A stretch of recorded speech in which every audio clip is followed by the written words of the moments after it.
Matapos laitin ang isang mahirap na babae, laking gulat ni CEO Rafael na siya pala ang bilyonaryong may hawak ng kanyang kapalaran. Sa isang korap, tinalikuran siya ng kanyang asawa, kinuha ang lahat ng yaman at itinapon siya sa kalsada. Kakayanin ba ng hambog na lalaki ang mabuhay sa dusa o luluhod siya para humingi ng tawad sa taong kanyang minaliit? Ang hangin sa loob ng The Grand Ballroom ng Manila Peninsula ay may halong amoy ng mamahaling pabango at tagumpay. Ang liwanag mula sa mga dambuhalang chandelier ay tumatama sa mga alahas ng mga panauhin, kumikinang na tila mga bituin sa isang pribadong kalawakan. At sa sentro ng kalawakang iyon, naroon si Rafael de la Cruz. Nakatayo siya, matikas sa kanyang custom-made na suit, hawak ang isang kopita ng champagne na tila extension na lamang ng kanyang kamay. Sa kanyang tabi, nakakapit ang napakagandang si Katrina Sandoval, isang socialite na ang bawat ngiti ay kasing perpekto ng kanyang brilyanteng hikaw. Sila ang hari at reyna ng gabing iyon at alam nila iyon. Rafael, darling, bulong ni Katrina, ang kanyang mga daliri ay marahang humahaplos sa braso ni Rafael. Lahat sila nakatingin sa atin. Isang mayabang na ngiti ang sumilay sa labi ni Rafael.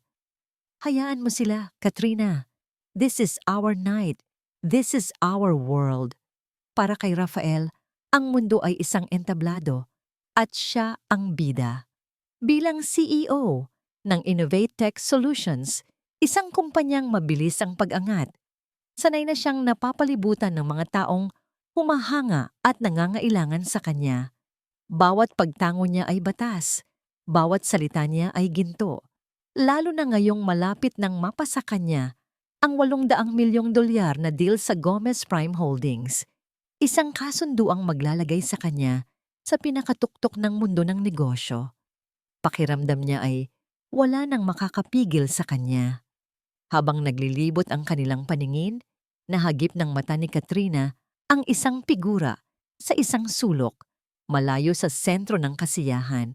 Isang babaeng nakasuot ng simpleng bestida, kulay krema, na sa unang tingin pa lang ay halatang luma na ang disenyo. Walang alahas, walang magarbong ayos sa buhok. Nakaupo siyang mag-isa, tahimik na nagmamasid sa paligid. Tingnan mo yon. May panunuya sa tinig ni Katrina. Sapat lang para marinig ni Rafael. Paano nakapasok ang isang katulad niya rito? Naligaw yata ang service crew.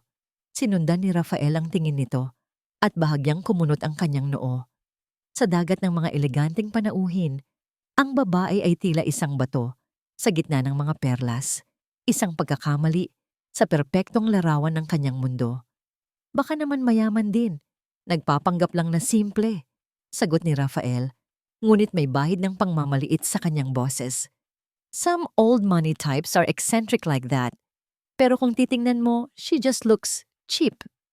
Nagtawanan sila ng mahina, isang pribadong biro na sila lang ang nakakaintindi. Ang paghusga sa kapwa base sa panlabas na anyo ay isang laro para sa kanila, isang paraan para patunayan sa kanilang mga sarili na sila ay nakatataas. Nagpatuloy ang gabi, ngunit sa isip ni Katrina, hindi na naalis ang babae sa sulok. May kung anong kislap sa kanyang mga mata, isang plano na unti-unting nabubuo. Habang papunta sila sa buffet table, sinadya niyang dumaan malapit sa kinauupuan ng babae. Si Rafael ay nasa likuran niya, abala sa pakikipag-usap sa isang business associate. Sa isang mabilis ngunit kalkuladong galaw, biglang napatid si Katrina. Ang kanyang kopita ng mamahaling red wine ay tumilapon at ang lahat ng laman nito ay bumuhos sa kulay kremang bestida ng babae. Isang kolektibong hininga ng pagkagulat ang narinig mula sa mga taong malapit. Tumahimik ang paligid. Ang matingkad na pulang mantsa sa simpleng damit ay tila isang sigaw sa gitna ng katahimikan. Oh my gosh! Tili ni Katrina. Ngunit ang pagkagulat sa kanyang muka ay halatang peke. I'm so sorry. Hindi ko sinasadya. Napatigil si Rafael sa pakikipag-usap at lumingon. Nakita niya ang eksena. Si Katrina na nagkukunwaring nag-aalala. At ang babae na nakatayo na ngayon, nakatingin sa malaking mantsa sa kanyang damit. Tumayo ang babae, ngunit walang salitang lumabas sa kanyang bibig. Tiningnan niya ang bestida, at sa isang saglit, nakita ni Rafael ang isang emosyong hindi niya mabasa, isang mabilis na kislap ng sakit at pagkalungkot. Bago ito napalitan ng isang kalmadong ekspresyon, lumapit si Rafael, hindi para tulungan ang babae, kundi para kontrolin ang sitwasyon at tapusin ang atensyong nakatuon sa kanila. Ang tingin niya ay hindi sa babae, kundi sa mga matang nakamasid sa paligid. "It's just an accident," deklara niya sa lahat. Pagkatapos ay bumaling siya sa babae, ang kanyang tingin ay malamig at walang pakialam. "Miss, I'm sorry for my girlfriend's clumsiness." Ang salitang sorry ay lumabas sa kanyang bibig, ngunit ang tono ay puno ng paghamak. Dumukot siya sa kanyang bulsa, kinuha ang kanyang makapal na wallet, at walang galang na naglabas ng ilang piraso ng 1,000 piso. Inilahad niya ito sa harap ng babae na parang nag-aabot ng limos. "Heto," sabi ni Rafael. Ang bawat salita ay tila isang sampal. "Pambili mo ng bagong damit. Sigurado akong mas maganda pa rito ang mabibili mo." Hindi gumalaw ang babae. Hindi niya tiningnan ang pera. Sa halip, itinuon niya ang kanyang mga mata diretso sa mga mata ni Rafael. Isang tingin na malalim, matalim, at puno ng kung anong kahulugan na hindi kayang unawain ni Rafael sa sandaling iyon. Tila sinusukat nito ang kanyang buong pagkatao sa isang tingin lamang. Naramdaman ni Rafael ang isang kakaibang kaba, isang bagay na hindi niya karaniwang nararamdaman. Ngunit mabilis niya itong iwinaksi. Sino ba naman ang babaeng ito para magdulot sa kanya ng ganoong pakiramdam? Walang imik na tinalikuran ng babae si Rafael, si Katrina, at ang pera. Naglakad siya papalayo. Dala ang mantsa sa kanyang damit at tuluyang nawala sa gitna ng mga tao. "Well, that was rude," sabi ni Katrina, na muling kumapit sa braso ni Rafael. Hindi man lang nagpasalamat. Tumawa lang si Rafael, ipinagkibit balikat ang lahat. "Hayaan mo na, pumalik na tayo sa party." Para sa kanya, tapos na ang insidente. Isa lamang itong maliit na abala sa isang perpektong gabi. Isang nobody na hindi na niya muling makikita pa. Kinabukasan, nagising si Rafael na may ngiti sa kanyang mga labi. Ang sikat ng araw ay tumatagos sa salaming bintana ng kanyang penthouse, isang paalala ng kanyang matayog na posisyon sa mundo. Naalala niya ang gabi, ang paghanga sa mga mata ng mga tao, ang pakiramdam ng kapangyarihan. Habang umiinom ng kape, binuksan niya ang kanyang laptop para simulan ang araw. Nag-scan siya sa kanyang mga email, mga report, mga meeting schedule, mga papuri. Isang normal na umaga para sa isang CEO. Ngunit isang email ang pumukaw sa kanyang pansin. Ang subject line ay nakabold at pula. Subject: Urgent Emergency Board Meeting. Summon regarding the Gomez Prime Holdings deal. Kumunot ang noo ni Rafael. Isang emergency meeting tungkol sa Gomez deal. Imposible. Maayos ang lahat. Tila may maliit na tinik na sumundot sa kanyang dibdib. Isang hindi maipaliwanag na kaba ang biglang gumapang sa kanyang sistema habang nakatitig sa email na yon. Isang babala ng paparating na unos na sisira sa perpektong mundong kanyang itinayo. Ang pag-uwi ni Serafina Gomez sa kanyang mansyon ay kasabay ng malalim na katahimikan, kabaliktaran ng ingay at artipisyal na kinangom ng party na kanyang nilisan. Dito, ang bawat sulok ay pamilyar, ngunit ngayong gabi, ang katahimikan ay tila may bigat, isang nakabibinging paalala ng nangyari. Dumaan siya sa malawak na pasilyo, ang tunog lamang ng kanyang mga yapak sa malamig na marmol ang naririnig. Hindi niya tinawag ang kanyang mga kasambahay. Dumiretso siya sa kanyang silid, isang espasyong mas malaki pa sa ilang apartment sa syudad. Ngunit ang kalakihan nito ay nagpalala lamang sa kanyang pakiramdam ng pag-iisa. Sa harap ng isang dambuhalang salamin na may gintong balangkas, tiningnan niya ang kanyang sarili. Ang kanyang mga mata, na karaniwang kalmado at puno ng awtoridad, ay may bakas ng pighati. Ngunit ang una niyang napansin ay hindi ang kanyang mukha, kundi ang malaking pulang mantsa sa kanyang bestida, ang mantsa ng red wine, ang marka ng pang-iinsulto. Dahan-dahan, itinaas niya ang kanyang nanginginig na kamay at hinaplos ang basang tela. Para sa iba, ito ay isang damit lamang, isang piraso ng lumang tela na dapat nang itapon. Ngunit para sa kanya, ang damit na ito ay isang kayamanan, isang pamana, ang huling alaala ng taong pinakamamahal niya. Flashback. 10 taong gulang si Serafina. Nakaupo siya sa isang simpleng silya sa kanilang maliit na hardin. Pinapanood ang kanyang ina na nagdidilig ng mga halaman. Nakasuot ang kanyang ina ng parehong bestidang kulay krema. Simple lang ito. Walang anumang palamuti. Ngunit sa kanyang ina, ito ay nagiging pinakamagandang damit sa buong mundo. Nay, tawag ng batang si Serafina. Bakit po paborito ninyo ang damit na yan? Ang sabi po ng mga kalaro ko, mukha daw po siyang luma. Ngumiti ang kanyang ina, isang nangiting nagpapaliwanag sa buong kalangitan. Lumuhod ito sa harap niya, hinaplos ang kanyang buhok. Anak, ang halaga ng isang bagay o ng isang tao ay hindi nakikita sa panlabas na anyo. Ang damit na ito ang suot ko nung una akong nakita ng papa mo. Ito ang suot ko noong binyag mo. Puno ito ng mga alaala, ng pagmamahal. Iyan ang tunay na halaga, Serafina. Hindi ang presyo o ang tatak. Isang araw, isinama siya ng kanyang ina sa isang mamahaling department store sa Makati. Gusto lamang nitong tumingin-tingin, ngunit isang sales lady ang humarang sa kanila. Tiningnan ang kanyang ina mula ulo hanggang paa dahil sa simpleng suot nito at sinabing, "Ma'am, baka po sa ibang section kayo. Hindi po ito para sa inyo." Nakita ni Serafina ang sakit sa mga mata ng kanyang ina. Isang sakit na mabilis nitong tinakpan ng isang pilit na ngiti. Hinila na lamang siya nito, palabas ng tindahan. Ang araw na yon ang nagtanim ng isang butil ng determinasyon sa puso ni Serafina. Darating ang araw, siya ang magmamay-ari ng mga lugar na yon at sisiguraduhin niyang walang sino man ang muling makararanas ng ganoong kahihiyan. End of flashback. Bumalik si Serafina sa kasalukuyan. Ang nanginginig niyang kamay ay naging isang mahigpit na kamao.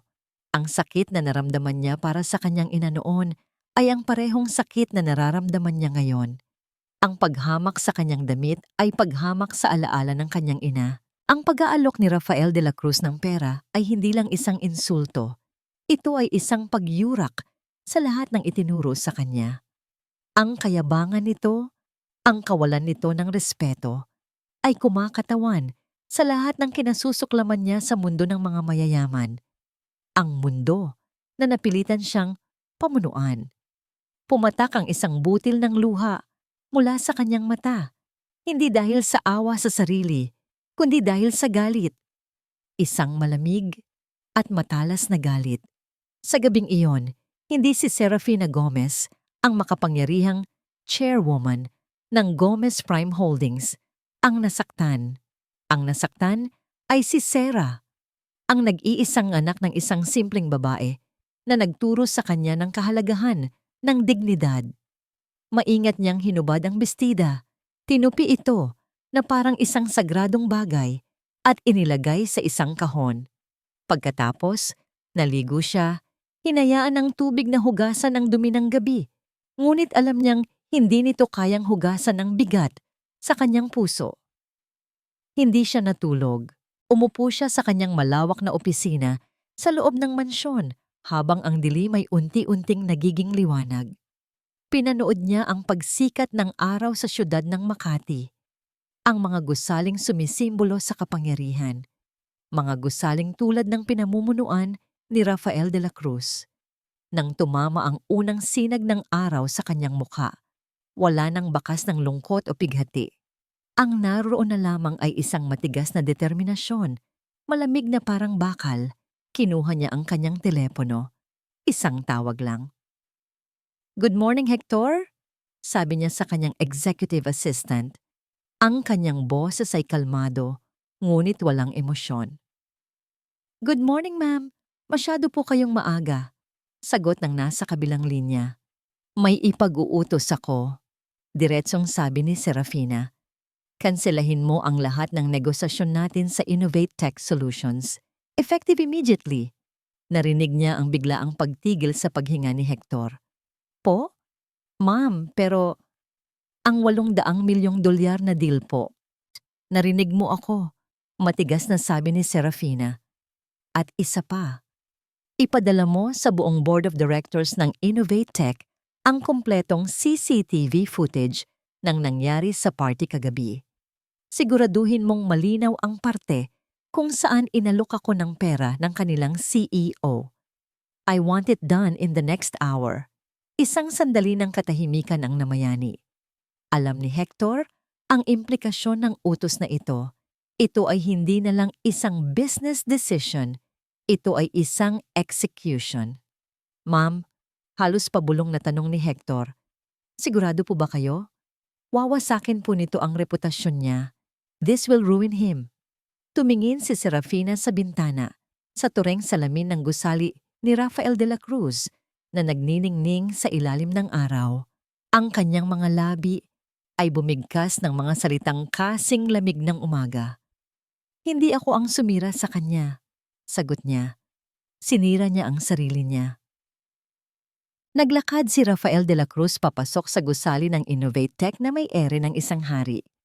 Ang bawat pagbati ng mga gwardiya, ang bawat ngiti ng mga empleyadong nakakasalubong niya ay nagpapatibay lamang sa kanyang pakiramdam ng kapangyarihan. Ang email kanina, siguradong isa lang itong maliit na aberya. Isang hindi pagkakaunawaan na madali niyang aayusin. Siya si Rafael de la Cruz. Walang problemang hindi niya kayang solusyonan. Pumasok siya sa elevator at pinindot ang buton para sa pinakamataas na palapag, ang executive floor.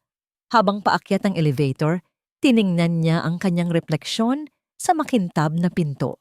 Ang perpektong gupit, ang mamahaling relos, ang kumpiyansa sa kanyang mga mata. Ito ang mukha ng tagumpay. Pagbukas ng pinto ng elevator, sinalubong siya ng kanyang sekretarya na may nag-aalalang mukha. "Sir, nasa boardroom na po silang lahat. Kanina pa po kayo hinihintay." "Let them wait," mayabang niyang sagot, at dire-diretsong naglakad papunta sa boardroom. Sa pagtulak niya ng malaking pinto na yari sa kahoy, isang hindi pangkaraniwang katahimikan ang sumalubong sa kanya. Nakaupo sa paligid ng mahabang mesa ang buong board of directors, mga makapangyarihang lalaki at babae, na karaniwang binabati siya ng may paghanga. Ngunit ngayon, ang kanilang mga mukha ay seryoso. Walang ngalang ngiti, walang pagbati. Ang ilan ay umiwas ng tingin. Isang malamig na kaba ang biglang dumaloy sa ugat ni Rafael. May mali. Umupo siya sa kanyang pwesto sa dulo ng mesa. "What's this all about?" tanong niya. Sinisikap na panatilihin ang kanyang awtoridad. "I hope this is important. Mayroon akong..." "This is very important, Mr. De La Cruz." Putol sa kanya ni Mr. Velasco, ang chairman ng board. Ang kanyang boses ay kasing lamig ng hangin sa silid. Biglang namatay ang mga ilaw at bumukas ang malaking screen sa pader. Nagulat si Rafael nang makita ang pamilyar na eksena. Ang magarbong ballroom, ang mga taong nagtatawanan. Ito ang party kagabi. "What is the meaning of this?" tanong ni Rafael. Naguguluhan. Walang sumagot. Nagpatuloy lang ang video. At pagkatapos, lumabas ang eksena. Ang kanyang pagtawa ni Katrina. Ang kanilang panunuya sa babaeng nasa sulok. Ang aksidenteng pagkatapon ng alak. At ang pinakamasaklap sa lahat, ang malinaw na kuha ng kanyang pag-aabot ng pera. ang kanyang mga salitang puno ng paghamak. Pambili mo ng bagong damit. Sigurado akong mas maganda pa rito ang mabibili mo. Narinig niya ang sarili niyang boses na umalingaw-ngaw sa tahimik na silid at sa unang pagkakataon, narinig niya kung gaano ito kayabang at kasama. Nanlamig ang kanyang buong katawan. Bumukas ang mga ilaw. Ang mga mata ng lahat ay nasa kanya, puno ng pagkadismaya at paghusga. Kilala niyo ba ang babaeng iyan, Mr. De la Cruz? Tanong ni Mr. Velasco. Umiling si Rafael, hindi makapagsalita. That woman, sabi ni Mr. Velasco. Ang bawat salita ay tila isang suntok sa sikmura ni Rafael, is Serafina Gomez, the sole owner and chairwoman of Gomez Prime Holdings. Gumuho ang sahig na tinatapakan ni Rafael. Serafina Gomez? Ang babaeng mukhang pulubi? Ang babaeng hinamak niya? Imposible! Parang isang masamang biro. Tiningnan niya ang mga mukha sa paligid niya, naghahanap ng kahit anong senyales na ito'y isang panaginip, ngunit puro seryosong mukha lamang ang kanyang nakita. I didn't know, nauutal niyang sabi. Ang kanyang boses ay halos hindi marinig. Sinubukan niyang bumawi. It was a misunderstanding. My girlfriend, she was clumsy. I tried to apologize. Nag-apologize ka ba, Mr. De La Cruz? Sarkastikong tanong ng isang board member. O ininsulto mo siya lalo sa pag-aalok mo ng pera? That was not an apology. That was an act of profound arrogance. This morning, pagpapatuloy ni Mr. Velasco, we received a formal notice from Gomez Prime Holdings. They are terminating all negotiations with Innovate Tech. The $800 million deal is dead. At ang dahilan, ang unethical and disgraceful behavior ng ating CEO. Parang bombang sumabog sa pandinig ni Rafael ang mga salitang iyon. Wasak. Ang lahat ng pinaghirapan niya, ang pangarap niya, nawala sa isang iglap dahil sa isang gabi ng kayabangan. We can fix this, desperado niyang sabi. Kakausapin ko siya. Magsosorry ako. Umiling si Mr. Velasco. It's too late. The damage is done. You have single-handedly destroyed this company's biggest opportunity and tarnished our reputation. The board has voted, effective immediately, Rafael. You are terminated. What? Hindi makapaniwalang bulong ni Rafael. You can't do this to me. I built this company. At ikaw din ang sumira dito. Matigas na sagot ng chairman. Security will escort you out.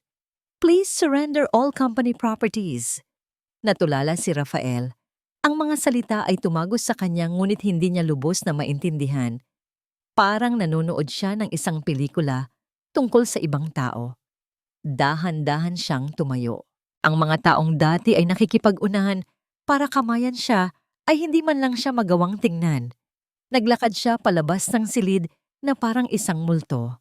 Pagdating sa kanyang opisina, naghihintay na ang 2 security guard. Ang kanyang mga gamit ay nasa loob na ng isang kahon.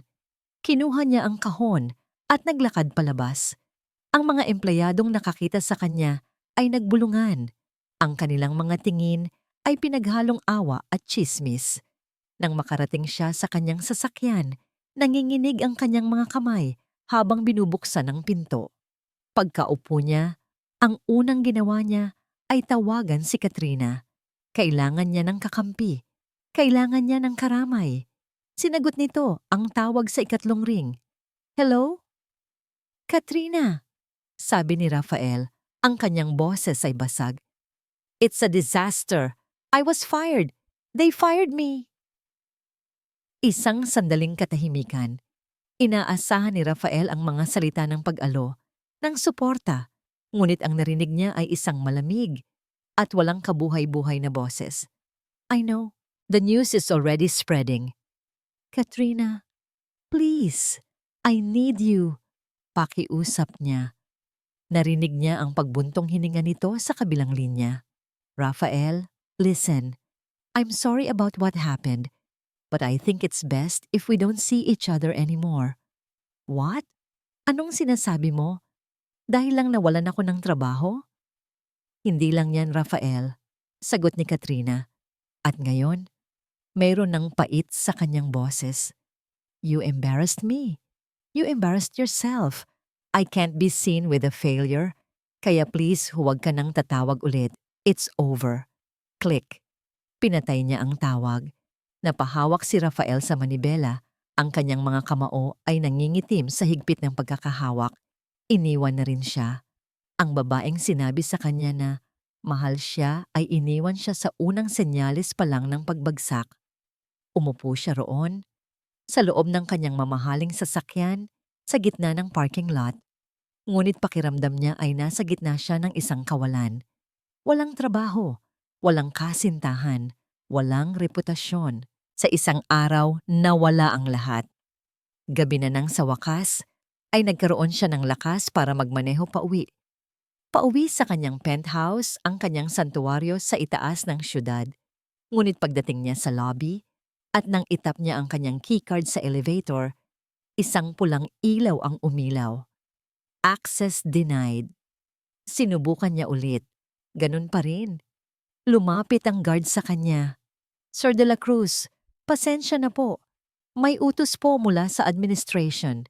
Deactivated na po ang access niyo. Company property po kasi ang unit. Nakatayo lang doon si Rafael. Hawak ang kahon ng kanyang mga gamit. Ang huling pinto ay nagsara na rin. Opisyal na siyang walang-wala. Walang trabaho, walang pera, at ngayon, walang tahanan. Ang lalaking minsang nag-aakala na pag-aari niya ang mundo ay wala man lang ngayong matutulugan. Ang mga sumunod na araw para kay Rafael de la Cruz ay isang malabong panaginip o mas tamang sabihing isang masamang panaginip na ayaw siyang gisingin. Ang dating mundo niya na puno ng salamin at asero ay napalitan ng mundo ng semento at yero. Ang penthouse niya sa BGC ay naging isang maliit at masikip na paupahang kwarto sa isang gilid ng Maynila na hindi niya alam na umiral pala. Isang lugar kung saan ang ingay ng mga nagdaraang jeep at tricycle ang nagsisilbing alarm clock sa umaga at ang amoy ng usok at piniritong pagkain ang bumabati sa kanya na ibenta niya ang kanyang mamahaling relos at ilang natirang designer na gamit para lang magkaroon ng pera. Ang halaga na dati pambili lang niya ng isang bote ng alak ay kailangan niya ngayong pagkasayahin sa loob ng isang buwan. Mula sa pag-order ng kahit anong gusto niya sa mga fine dining restaurant, natuto siyang kumain sa mga karinderya kung saan ang isang tasang kanin at adobong may sabaw ay isang malaking biyaya na. Isang hapon, habang kumakain siya sa isang maliit na kainan, nakabukas ang telebisyon sa isang news program. At doon, sa screen, nakita niya ang kanyang sariling mukha. Isang luma niyang litrato noong kasagsagan ng kanyang tagumpay, katabi ng headline. Ang mabilis na pagbagsak ng tech CEO, isang aral sa kayabangan. Napayuko siya. Ibinaba ang kanyang suot na baseball cap para takpan ang kanyang mukha. Umaasang walang makakakilala sa kanya. Ngunit narinig niya ang bulungan mula sa kabilang mesa. Oy, di ba yan yung mayabang na CEO? Sabi ng isang lalaki. Oo nga, sagot ng kasama nito. Grabe no? Mula sa milyonaryo, anong nangyari? Sabi sa balita. Ininsulto daw yung may-ari ng Gomez Prime Holdings. Akala mo kung sino? Kawawa naman, sabi ng isang babae. Pero yun ang sinasabi nila. 'Di ba? The higher you climb, the harder you fall. The serve. Ang bawat salita ay tila isang maliliit na karayom na tumutusok sa kanyang puso. Hindi siya makasagot. Hindi siya makapag-react. Tinapos na lang niya ng mabilis ang kanyang pagkain, nag-iwan ng bayad sa mesa, at mabilis na lumabas, dala-dala ang bigat ng kahihiyan. Ang mga dating kaibigan, ang mga business partners na dati tumatawag sa kanya araw-araw, ay biglang hindi na makontak. Ang kanyang telepono, na dati walang tigil sa pagring, ay nanatiling tahimik. Para siyang isang multo sa sarili niyang buhay. Isang araw, habang nakaupo siya sa gilid ng kanyang kama, nakatingin sa kawalan, tumunog ang kanyang telepono. Isang hindi rehistradong numero. Nag-atubili siyang sagutin. Ngunit sa huli, ay pinindot din niya ang answer button. Hello? Mahina niyang sabi. Sir Rafael. Napatigil si Rafael. Pamilyar ang boses. Ito si Luis Reyes, ang kanyang dati, at tapat na executive assistant. Luis? Sir, ako nga po. May ginhawa sa boses ni Luis. Sir, ilang araw na po akong tumatawag sa inyo. Kamusta na po kayo? Nasaan po kayo? Bakit mo ako tinawagan? Tanong ni Rafael, nagtataka. Si Luis ang isa sa mga taong inaasahan niyang iiwasan din siya. Nag-aalala po ako sa inyo, sir. Nabalitaan ko po lahat. Kung kailangan niyo po ng tulong, ng kausap, nandito lang po ako. Ang simpleng mga salitang iyon ay nagdulot ng isang bagay na matagal nang hindi nararamdaman ni Rafael. Ang init ng tunay na pagmamalasakit. Nagkita sila sa isang maliit na coffee shop. Si Luis ay dumating na may dalang isang paper bag. Nahihiyang iniabot niya ito kay Rafael. Sir, pasensya na po, hindi po kalakihan, pero sana po makatulong. Sabi ni Luis, sa loob ay may lamang pagkain at isang sobre na may kaunting pera. Tiningnan ni Rafael ang dating assistant. Sa gitna ng lahat ng mga taong tumalikod sa kanya, heto ang isang taong nanatiling tapat. Luis, hindi mo kailangang gawin to. Trabaho ko po na tulungan kayo, sir. At kahit hindi na po ako nagtatrabaho para sa inyo, utang ko pa rin po sa inyo ang malaki. Doon unang nabasag ang pader na itinayo ni Rafael sa paligid ng kanyang sarili. Ang kayabangan ay napalitan ng pasasalamat. Tinanggap niya ang tulong at sa unang pagkakataon, nakaramdam siya ng kaunting pag-asa. Gabi, nakahiga si Rafael sa kanyang matigas na kama, nakatingin sa maruming kisame na may mga agyo sa sulok. Ang ingay sa labas ay unti-unti nang humihina. Sa katahimikan ng gabi, walang nang makatakas sa kanyang isipan. Paulit-ulit na naglalaro sa utak niya ang mga eksena mula sa party. Ang mukha ni Serafina Gomez, ang kanyang mga mata. Ngayon, naiintindihan na niya ang nakita niyang sakit sa mga iyon. Hindi ito dahil sa natapunan siya ng alak. Ito ay dahil sa paghamak. Ito ay dahil sa insulto. Naalala niya ang bawat salita na binitawan niya. Pambili mo ng bagong damit. Naramdaman niya ang pag-init ng kanyang mga mata. Ang pagbara sa kanyang lalamunan. Ang lahat ng emosyon na pinigilan niya sa mga nakaraang araw. Ang galit, ang kahihiyan, ang pagkalito, ay biglang bumuhos. At sa dilim ng kanyang maliit na kwarto, si Rafael de la Cruz, ang dating makapangyarihang CEO, ay umiyak. Humagulgol siya na parang isang bata. Umiyak siya hindi dahil sa nawala sa kanya, kundi dahil sa taong naging siya. Umiyak siya dahil sa pagsisisi. Kinabukasan, may bago ng determinasyon sa kanyang mga mata. Hindi na ito ang determinasyon para kumita ng pera o para makuha ang kapangyarihan. Ito ay determinasyon para maintindihan. Pumunta siya sa isang internet cafe. Sa harap ng isang luma at mabagal na computer, binuksan niya ang search engine at nanginginig ang mga kamay na tinipa ang isang pangalan. Serafina Gomez. Gusto niyang malaman. Hindi para humingi ng tawad, para maibalik ang deal, kundi para maintindihan ang babaeng winasak niya ang alaala. Para malaman kung sino ang taong hinusgahan niya base lamang sa isang lumang bestida. Habang nagbabasa siya ng mga artikulo tungkol sa pamilya Gomez, tungkol sa kanilang simpleng pinagmulan bago sila naging isang malaking korporasyon, biglang nag-vibrate ang kanyang telepono sa kanyang bulsa. Si Luis ang tumatawag. Sir, sabi ni Luis, at may kakaibang pagmamadali at pag-aalala sa kanyang boses na hindi narinig ni Rafael noon. Sir, kailangan po nating mag-usap, agad. Bakit? Anong nangyari? Huminto si Luis ng isang segundo bago magsalita. Sir, may kakaiba pong nangyayari dito sa Innovate Tech at sa tingin ko, may kinalaman si Katrina.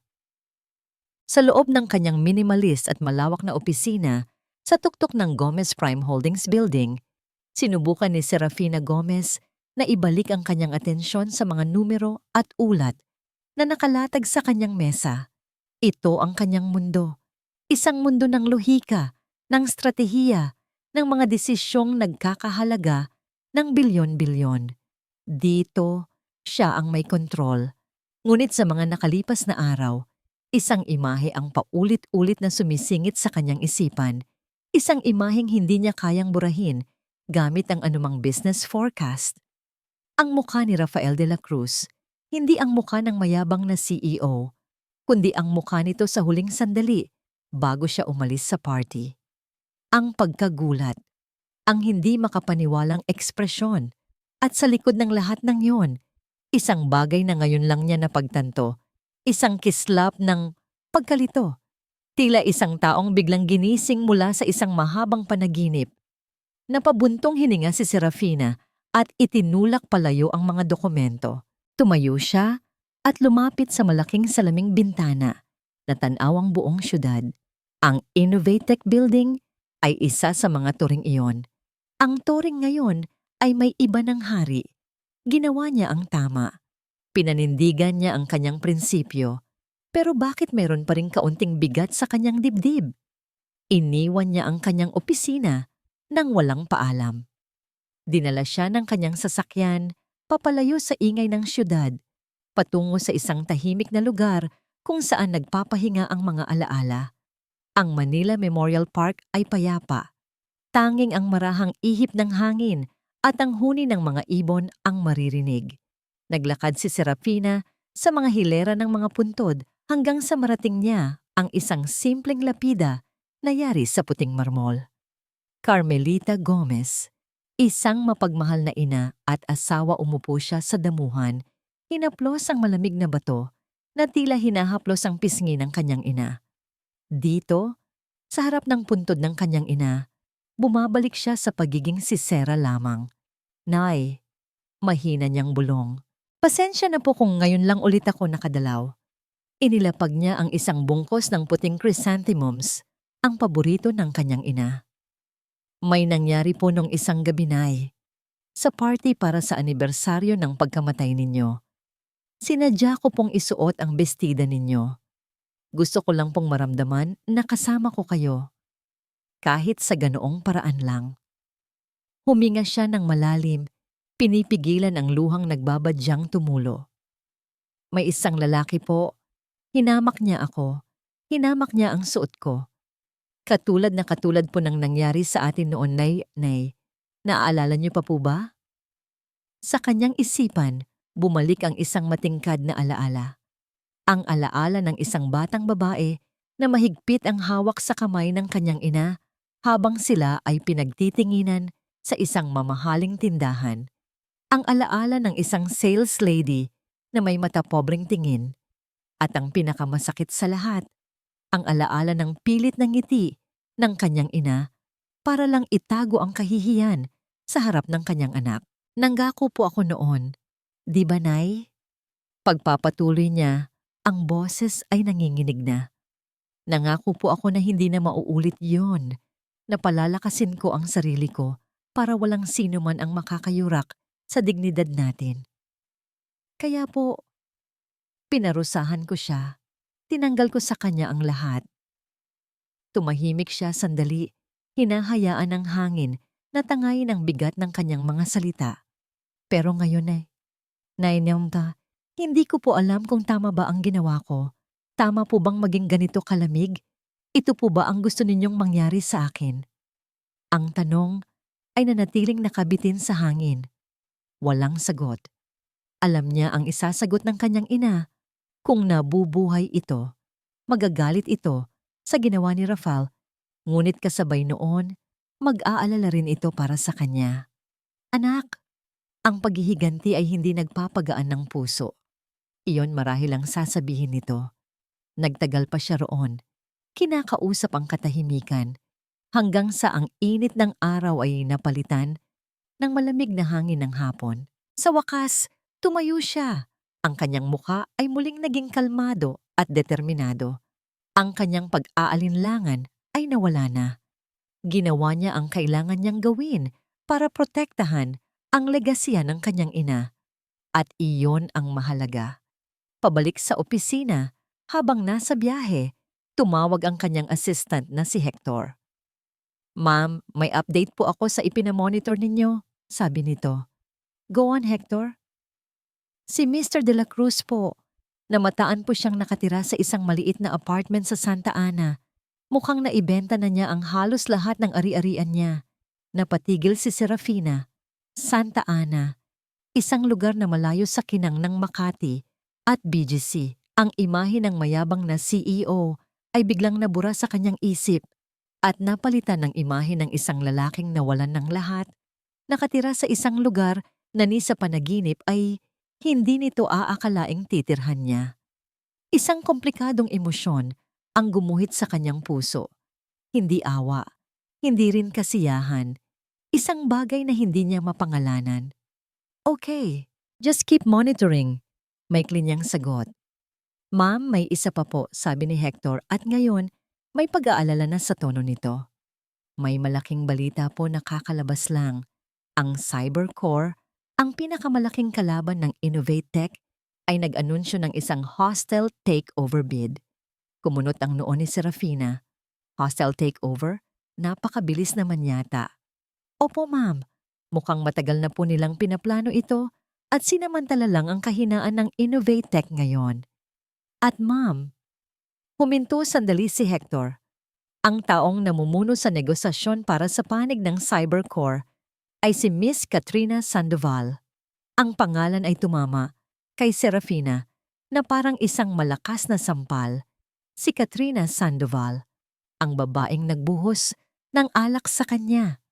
Ang kasintahan ni Rafael ngayon ay nasa panig na ng kalaban, handang sakmalin ang kumpanyang iniwan ng dati niyang nobyo. Biglang nagbago ang lahat. Ang isang simpleng kaso ng kayabangan ay biglang naging isang komplikadong laro ng corporate warfare. At sa gitna ng lahat, may naramdaman si Serapinang mali. Isang bagay na hindi tama, isang bagay na napakalkulado. Ang kanyang desisyon na parusahan si Rafael de la Cruz ay nagbukas ng pinto para sa isang mas malaking manlalaro. At ngayon, hindi niya maiwasang isipin, ang gabi ba ng kasalanan na yon ay isa nga lang bang aksidente? Isang maliit at hindi kapansin-pansing coffee shop sa isang kanto ng Apo ang kanilang napiling tagpuan. Malayo sa matang mapanghusga ng Makati, ang amoy ng kapeng barako ay humahalo sa alikabok ng daan. Dito si Rafael de la Cruz ay isa lamang ordinaryong customer, nakatago sa ilalim ng kanyang baseball cap. Dumating si Luis. Ang kanyang mukha ay hindi maipinta. Mahigpit ang hawak sa isang lumang laptop na para bang naglalaman ito ng lahat ng sikreto sa mundo. Umupo ito sa tapat ni Rafael. Inilapag ang laptop sa mesa na may kasamang pag-iingat. "Anong meron, Luis?" tanong ni Rafael. Hindi na makapaghintay. Ang pag-aalala sa boses ni Luis sa telepono ay bumabagabag sa kanya. "Pinakaba mo ako." Huminga ng malalim si Luis. "Sir, nitong mga nakaraang araw kahit wala na kayo, nagpatuloy pa rin ako sa trabaho ko. May mga bagay kasi na hindi magkakatugma. Mga bagay na nakapagtataka." Binuksan ni Luis ang laptop. Ang liwanag mula sa screen ay nagbigay ilaw sa kanilang seryosong mga mukha. "Sir, hindi ko po ito dapat ginagawa. Pwede po akong makasuhan dito, pero mas hindi po kaya ng konsensya ko na manahimik." Ipinakita niya kay Rafael ang isang folder sa screen. "Sinubukan ko pong i-review ang mga security logs ng kumpanya bago pa man kayo matanggal, at may nakita po ako." Nag-click siya sa isang file. Isang listahan ng mga petsa, oras at mga IP address ang lumabas. "Ito po, sir, ang mga confidential files para sa Project Phoenix, ang pinakamalaki nating R&D project. May isang external IP address na paulit-ulit na nag-a-access dito sa loob ng halos 3 buwan. Laging hating gabi kapag wala ng tao sa opisina. Kumunot ang noo ni Rafael. An external IP? Paano? That's impossible without high-level clearance. Exactly, sir, sabi ni Luis. At ang clearance na ginamit, sa inyo po nakapangalan. Ano? Gulat na tanong ni Rafael. Hindi ako yan. Alam ko po, sir. Kaya po tinrace ko ang IP address. Huminto sandali si Luis, tila naghahanda para sa ibabalita. Sir, ang IP address ay nakarehistro sa isang condominium unit sa Serendra. Isang unit na nakapangalan kay Miss Katrina Sandoval. Parang isang malakas na suntok sa sikmura ang naramdaman ni Rafael. Nanlamig ang kanyang mga kamay. Imposible, bulong niya, umiiling. Hindi. Baka nagkataon lang. Baka may ibang gumagamit. Sir, sana nga po. Malungkot na sabi ni Luis. Pero meron pa po.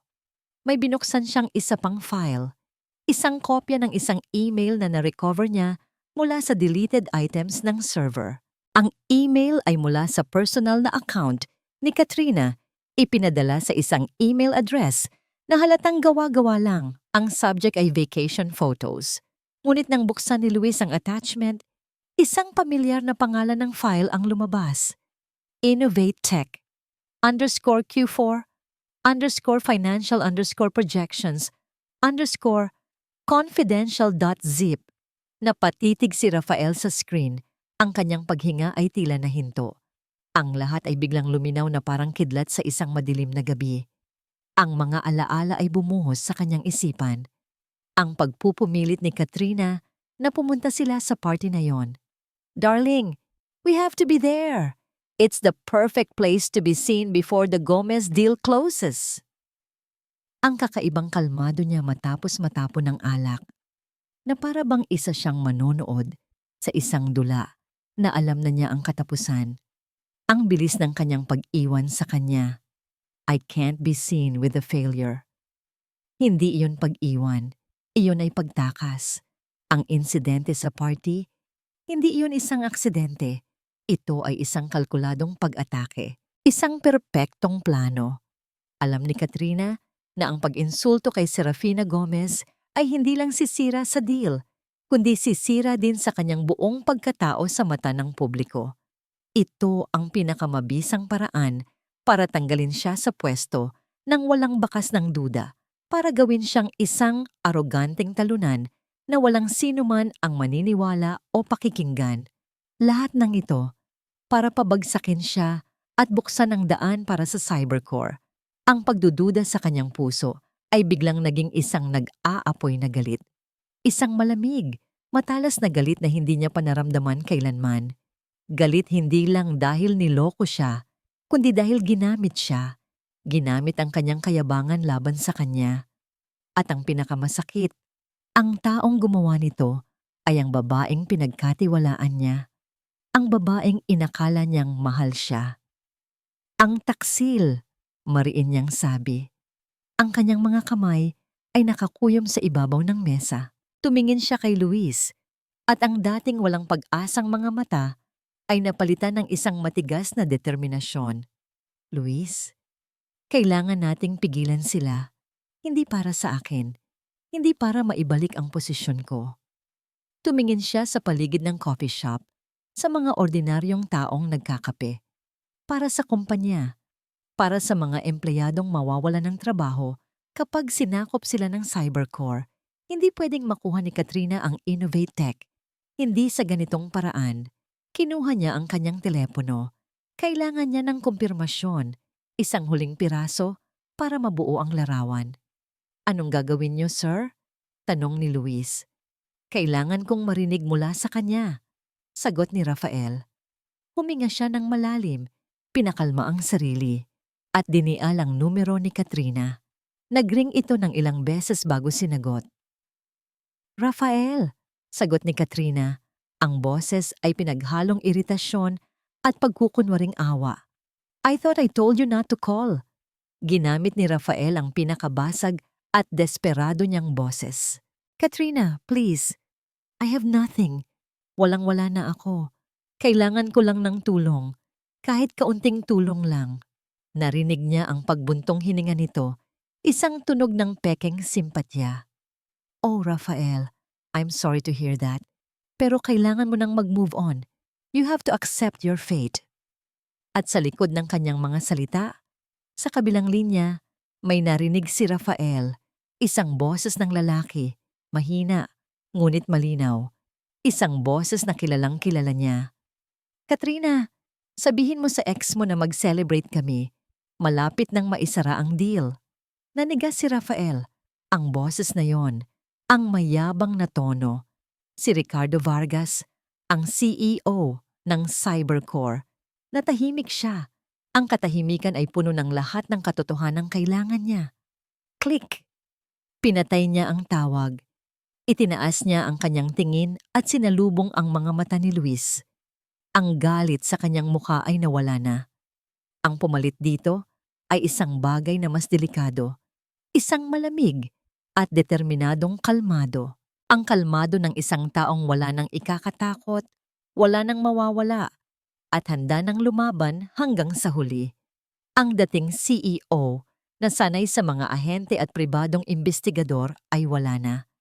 Ang natira ay si Rafael de la Cruz, isang ordinaryong tao na may limitadong pera ngunit may hindi matatawarang determinasyon. Ang kanyang mundo ng boardrooms at business class flights ay napalitan ng mga madidilim na eskinita at mga sikretong pagkikita. Siya at si Luis ay naging isang dalawang taong hukbo, lumalaban sa isang giyerang hindi nila alam kung paano ipapanalo. Ang kanilang naging headquarters ay ang maliit na apartment ni Rafael. Ang dingding na dati blanco ay napuno ng mga litrato, mga koneksyon na iginuhit ng pentel pen, at mga piraso ng impormasyon. Sa gitna ng lahat, ang nakangiting mukha ni Katrina Sandoval, isang paalala ng kanilang kalaban. Hindi natin sila pwedeng labanan ng harapan, sabi ni Rafael isang gabi, habang nakatingin sa kanilang conspiracy board. May pera sila, may impluwensya. Tayo, mayroon lang tayong katotohanan. At sa ngayon, hindi pa sapat yon. Ang kanilang unang misyon, kumuha ng mas matibay na ebidensya. Ang mga logs at email na nakuha ni Luis ay maganda, pero madali itong maitatanggi bilang gawa-gawa lamang. Kailangan nila ng isang bagay na hindi maikakaila. Isang smoking gun. Sinimulan nilang subaybayan si Katrina mula sa malayo. Nagpapalitan sila ni Luis sa pagbabantay. Gamit ang hiniram na motorsiklo, sinusundan nila ang mamahaling sasakyan ni Katrina mula sa kanyang kondo sa Serendra, sa kanyang mga meeting sa mga sosyal na restaurant, hanggang sa kanyang mga pagbisita sa opisina ng Cybercore. Isang araw, habang si Rafael ang nagbabantay, nakita niya si Katrina na pumasok sa isang kilalang hotel sa Makati. Ilang minuto lang ang lumipas, dumating si Ricardo Vargas, ang CEO ng Cybercore. Pumasok sila sa iisang elevator. Alam ni Rafael na hindi ito isang simpleng business meeting. Ito ay personal. Ito ay mas malalim. Naramdaman niya ang pamilyar na kirot ng pagkakanulo, ngunit mabilis niya itong isinantabi. Hindi na ito tungkol sa personal na sakit. Ito ay tungkol sa hustisya. Ang kanilang break ay dumating sa pamamagitan ng isang hindi inaasahang tao. Si Marco, isang batang IT programmer sa Innovatech. Si Marco ay isa sa mga pinakamagagaling nilang empleyado, ngunit palagi siyang minamaliit ni Katrina. Tinawag pa siya nitong nerd na walang social skills sa isang company event. Ang sugat na yon ay hindi naghilom. Pinuntahan ni Rafael si Marco sa isang maliit na computer shop kung saan ito nagpa-part-time. Noong una, takot si Marco. "Sir, baka matanggal ako sa trabaho." Tiningnan siya ni Rafael ng diretso sa mata, hindi ang tingin ng isang amo, kundi ang tingin ng isang taong nakikiusap. "Marco, hindi na ito tungkol sa akin. Ito ay tungkol sa kumpanya. Kapag nakuha ng Cybercore ang Innovatech, sila ang unang magtatanggal ng mga tao sa R&D. Alam mo yan, mawawala ang lahat ng pinaghirapan ninyo. Nakita ni Rafael ang pagbabago sa mukha ni Marco. Ang takot ay napalitan ng pag-aalinlangan at pagkatapos ng determinasyon, pumayag itong tumulong. Sa tulong ng galing ni Marco, nagkaroon sila ng access sa mga bagay na dati imposible. Ginamit nila ang kaalaman ni Marco sa sistema ng Innovate Tech para magtanim ng isang program na kayang i-trace ang bawat file na kinokopya mula sa server. Ang kailangan na lang nilang gawin ay maghintay. Habang tumatakbo ang kanilang operasyon, nauubos na rin ang naipon ni Rafael. Ang perang galing sa pagbenta ng kanyang relos ay paubos na. Isang gabi, habang nagbibilang ng mga natitirang barya, napatingin siya sa isang bagay na nakatago sa ilalim ng kanyang kama. Isang maliit na kahon. Sa loob nito, ang huling mamahaling bagay na natitira sa kanya. Isang gintong relo na may nakaukit na pangalan ng kanyang ama. Pamana ito sa kanya bago ito namatay. Anak, ang oras ay mas mahalaga kaysa sa pera. Huwag mo itong sasayangin. Napahawak siya ng mahigpit sa relo. Ito na lang ang natitirang koneksyon niya sa kanyang nakaraan sa kanyang ama. Ngunit alam niyang mas mahalaga ang kanilang laban. Kinabukasan, mabigat ang kanyang dibdib na pumasok siya sa isang sanglaan. Ang halagang nakuha niya ay hindi malaki, ngunit sapat na para ituloy ang kanilang laban. Pagbalik niya sa apartment, may magandang balita si Luis. Sir, gumana. Nag-access ulit si Katrina sa server kagabi. At this time, hindi na lang files ang kinuha niya. Ipinakita ni Luis ang screen. May binuksan siyang voice recording, isang recording ng huling meeting ninyo sa R&D bago kayo umalis. Yung meeting kung saan ninyo pinag-usapan ang kahinaan ng Project Phoenix. Nanlaki ang mga mata ni Rafael. Ito na yon. Ang ebidensya na hindi lang siya basta nagnanakaw ng data, kundi aktibo siyang nagsasabotahe. Sa tulong ni Marco, nakuha nila ang kopya ng audio file na yon, kasama ang digital footprint na magpapatunay na mula ito sa computer ni Katrina. Ito na ang kanilang smoking gun. Kailangan nating i-secure ito, sabi ni Rafael. Ang kanyang boses ay nanginginig sa excitement. Luis, i-save mo yan sa multiple hard drives. Marco, kailangan nating i-encrypt. Ngunit habang abala sila sa pag-secure ng file, biglang nag-flicker ang screen ng laptop ni Luis. Mga linya ng code ang biglang lumabas. Anong nangyayari? Tanong ni Rafael.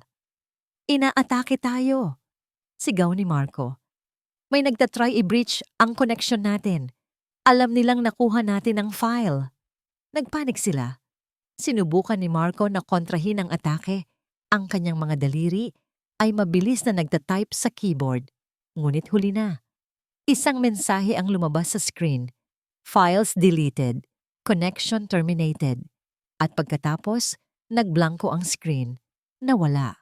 Ang pinag-iisang ebidensya nila, ang kanilang nag-iisang pag-asa, ay naglaho na parang bula. Napasuntok si Rafael sa pader. Ang kanyang pakiramdam ng tagumpay ay biglang naging abo. Tiningnan niya si Luis at Marco, na kapwa na payuko sa pagkatalo.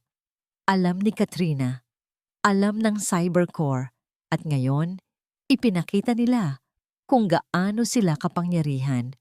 Kaya nilang burahin ang katotohanan sa isang iglap. Napaupo si Rafael sa sahig, napasabunot sa kanyang buhok. Ang bigat ng mundo ay muling bumagsak sa kanyang mga balikat. Paano sila lalaban ngayon? Paano nila ipapanalo ang isang laban kung saan ang kalaban ay kayang kontrolin ng lahat? Ang balita tungkol sa hostile takeover ng Cybercore ay kumalat na parang apoy sa mundo ng negosyo. Pinag-uusapan ito sa bawat coffee shop sa Makati, sa bawat business column ng mga pahayagan. Para kay Serafina Gomez, ang bawat ulat ay isang paalala ng kanyang naging desisyon. Sa kanyang opisina, pinag-aaralan niyang mabuti ang bawat dokumento na may kinalaman sa Cybercore at Innovatech. Bilang isang mahusay na negosyante, meron siyang natural na pakiramdam para sa mga bagay na hindi tama. At sa kasong ito, ang kanyang pakiramdam ay sumisigaw. Masyadong mabilis, masyadong agresibo, masyadong perpekto ang tiyempo ng cybercore. Tila may isang hindi nakikitang kamay na nag-ayos ng lahat ng piyesa sa chessboard. Hector, tawag niya sa kanyang intercom. I-pull out mo ang lahat ng files natin tungkol sa cybercore. I want to see their 5-year performance, their acquisition history, everything. Yes, ma'am, sagot ni Hector. Habang naghihintay, napatingin siyang muli sa labas ng bintana. Ang mga salita ng kanyang ina ay bumabalik sa kanya. Anak, ang halaga ng isang tao ay hindi nakikita sa panlabas na anyo. Inamin niya sa kanyang sarili na hinusgahan niya si Rafael de la Cruz. Isang paghuhusgang, makatarungan base sa kanyang ginawa. Ngunit paano kung may mas malaki pang kwento sa likod ng lahat? Paano kung ang aroganteng CEO ay isa ring biktima sa isang mas malaking laro? Ang pag-iisip na yon ay bumabagabag sa kanya. Samantala, si Rafael ay nasa bingit na ng desperasyon. Nawala ang kanilang ebidensya at alam na ng kalaban ang bawat galaw nila. Ramdam niya ang pagtakbo ng oras, ilang araw na lang, at opisyal nang magiging pag-aari ng cybercore ang Innovate Tech. Mayroon na lang siyang isang natitirang baraha, isang napakadelikadong baraha na malamang ay hindi gagana. Kailangan niyang makausap si Serafina Gomez. Inalam niya ang routine nito. Sa tulong ng kaunting natitirang pera at ilang impormasyon mula sa isang dating security guard ng Gomez Prime na may utang na loob sa kanya, nalaman niya ang ruta ng sasakyan ni Serafina pauwi. Hapon, nag-abang si Rafael sa isang kanto kung saan niya alam na dadaan ang itim at makintab na sasakyan ni Serafina. Ang puso niya ay kumakabog ng malakas sa kanyang dibdib. Ano ang sasabihin niya? Paano niya sisimulan? Paano niya hihilingin sa babaeng sinira niya na maniwala sa kanya ngayon? Nang matanaw niya ang sasakyan, huminga siya ng malalim at ginawa ang isang bagay na hindi niya kailanman inakalang gagawin niya. Tumakbo siya sa gitna ng kalsada. Hinarang ang daraanan ng sasakyan. Agad na huminto ang sasakyan. Ang tunog ng preno ay umalingaw-ngaw sa kalye. Mabilis na bumaba ang dalawang bodyguard mula sa unahang sasakyan. "Umalis ka dyan!" Sigaw ng isa. Handa na siyang kaladkarin. "Sandali!" Sigaw ni Rafael. Itinaas ang kanyang mga kamay para ipakita na wala siyang masamang intensyon. "Kailangan kong makausap si Miss Gomez. Importante ito." Sa loob ng sasakyan, nagulat si Serafina. Nakilala niya agad ang lalaki, kahit na ito'y mas payat, may balba, at nakasuot ng simpleng damit, si Rafael de la Cruz. Ang una niyang reaksyon ay ang kapangahasan ng lalaking ito. "Paalisin niyo siya." Malamig niyang utos sa driver, ngunit bago pa man kumilos ang mga bodyguard, sumigaw ulit si Rafael.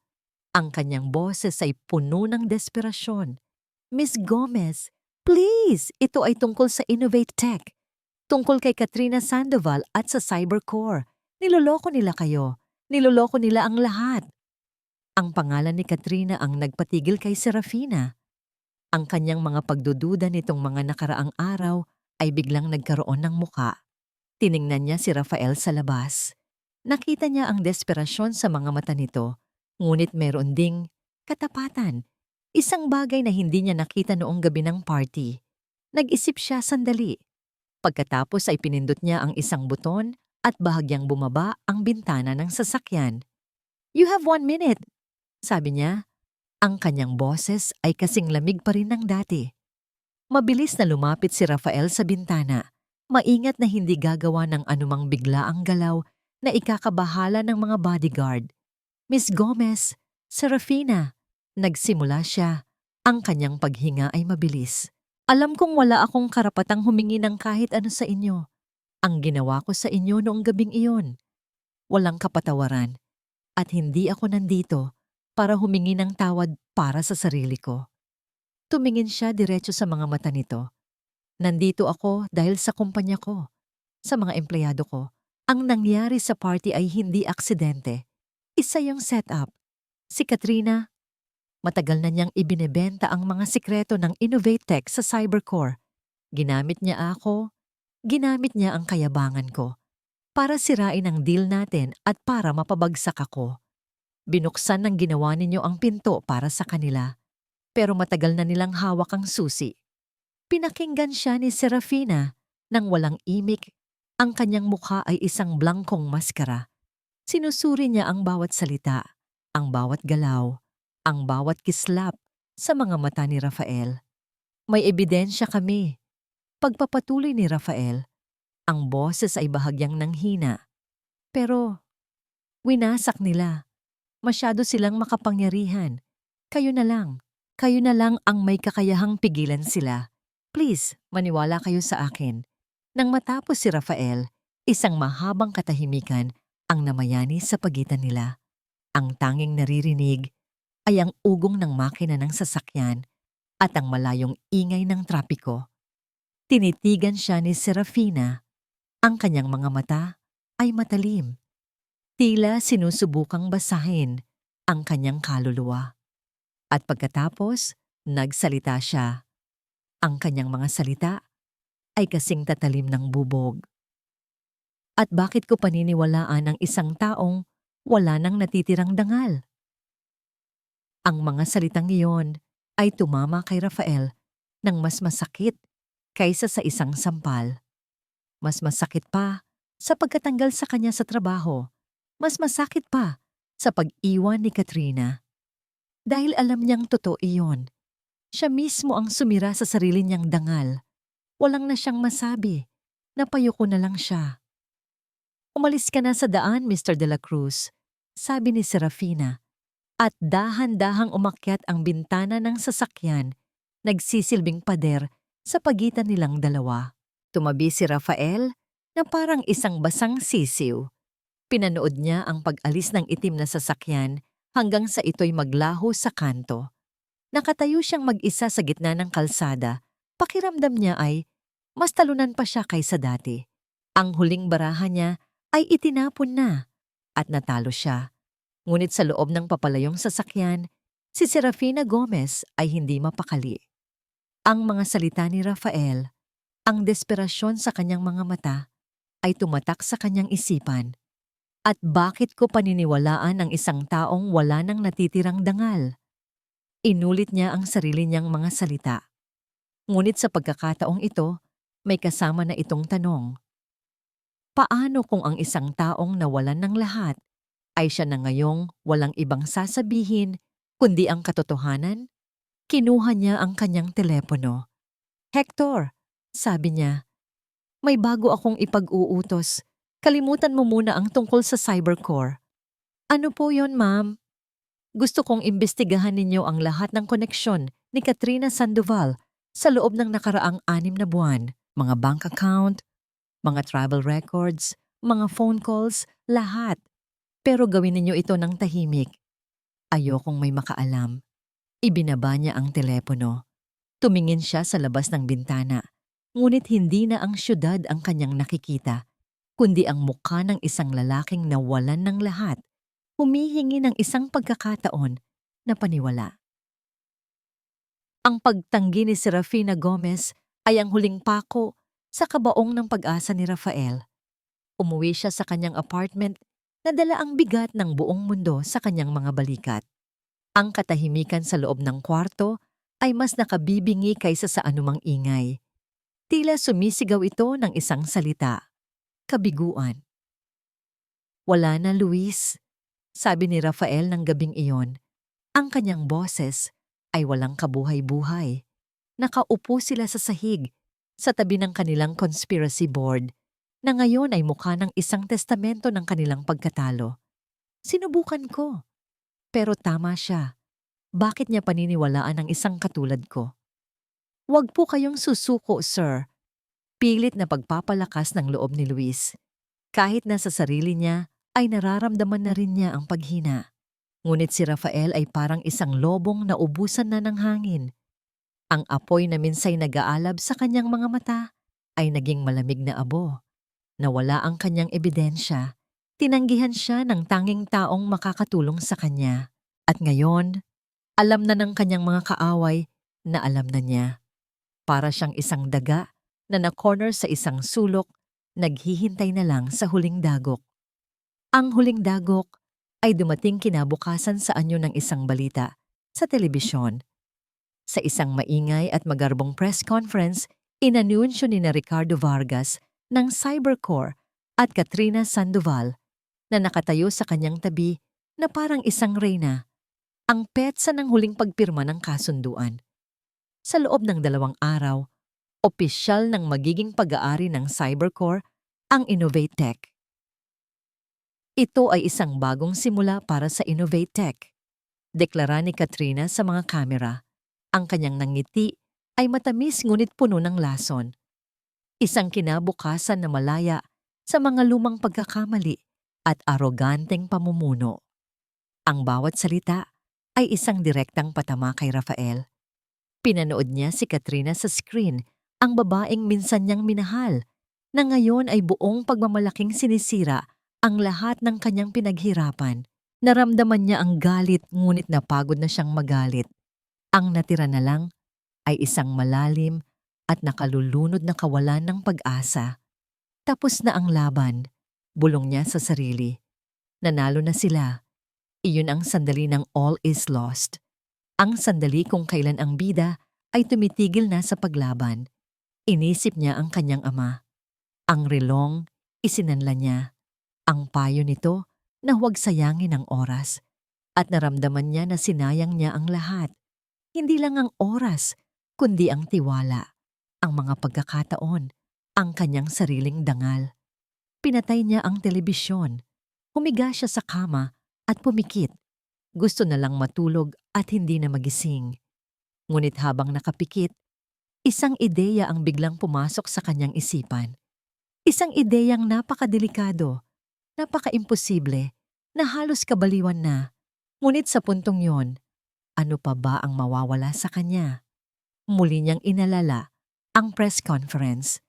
Ang kayabangan sa mukha ni Ricardo Vargas, ang sobrang kumpiyansa sa ngiti ni Katrina, ang kanilang kahinaan ay ang parehong kahinaan na nagpabagsak sa kanya. Ang kayabangan. Naniniwala silang nanalo na sila.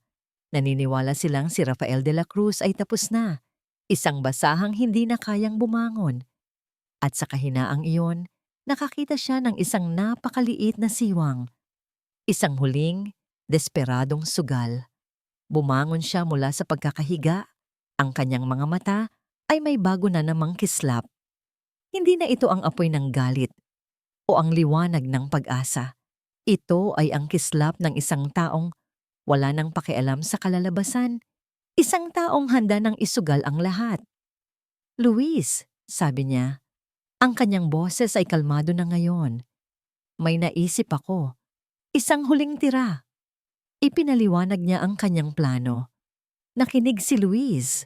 Ang kanyang mga mata ay nanlalaki sa bawat detalye. "Sir, pero paano? Paano natin gagawin yan?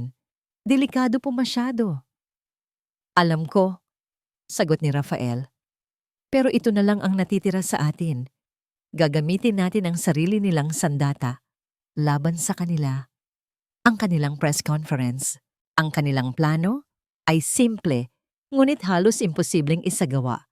Kailangan nilang makapasok sa venue ng final signing ceremony, isang event na siguradong mahigpit ang seguridad, at kailangan nilang makuha ang atensyon ng media sa tamang-tamang sandali. Ang unang hakbang, kailangan nila ng tulong mula sa loob, kahit gaano kaliit. May naalala si Rafael, isang reporter mula sa isang mas maliit na online news outlet, si Ana Reyes. Minsan, sa isang event, pinahiya niya ito sa harap ng ibang mga reporter dahil sa isang tanong na hindi niya nagustuhan. Tinawag niya itong bago at walang alam. Naalala niya ang hiya at galit sa mga mata nito. Ngayon, kailangan niya ang tulong nito. Tinawagan niya si Ana. Inaasahan niyang ibababa nito ang telepono o sisigawan siya. Ngunit nakinig ito. Miss Reyes, Ana, sabi ni Rafael, ang kanyang boses ay puno ng kababaang loob na hindi niya kailanman ipinakita noon. Naalala ko po ang ginawa ko sa inyo. Isa po iyon sa mga pinakamalaking pagkakamali ko. Walang excuse sa ginawa kong iyon. Pero ngayon, ako po ang lumalapit sa inyo, hindi bilang CEO, kundi bilang isang taong humihingi ng tulong para ilabas ang katotohanan. Bibigyan ko po kayo ng pinakamalaking istorya ng taon. Ang kailangan ko lang po ay ang tiwala ninyo at ang media pass ninyo. Nagkaroon ng mahabang katahimikan sa kabilang linya. At pagkatapos, nagsalita si Ana. Saan tayo magkikita? Nakuha na nila ang kanilang daan papasok. Ngayon, ang ebidensya. Dahil nabura na ang original file, kailangan nilang gumawa ng paraan para si Katrina mismo ang magbigay nito sa kanila. Gamit ang galing ni Marco, gumawa sila ng isang Trojan horse, isang pekeng email na mukhang galing sa isang mataas na opisyal ng Cybercore na may kalakip na isang file na pinangalanang Final Red Lines, Innovate Tech Acquisition. Ang email ay naglalaman ng utos na i-review at i-approve ni Katrina ang mga huling pagbabago. Ngunit sa sandaling buksan niya ang file, isang hidden program ang may install sa kanyang computer. Isang program na magbibigay sa kanila ng kumong access sa kanyang mga file kahit sa maikling sandali lang. 2 araw na lang bago ang press conference. Ang lahat ay nakasalalay sa kung kakagatin ni Katrina ang pain. Dumating ang araw ng final signing. Si Rafael, suot ang isang simpleng polo shirt at pantalon na hiniram niya kay Luis, ay nakatayo sa kabilang kalsada sa tapat ng Marangyang Hotel kung saan gaganapin ang event. Ang puso niya ay kumakabog, ngunit ang kanyang isip ay malinaw. Hawak niya sa kanyang kamay ang isang mumurahing USB flash drive. Blanko pa ito. Naghihintay. Tumingin siya sa itaas, sa kalangitan. Naalala niya ang kanyang ama. Naalala niya ang kanyang pagbagsak.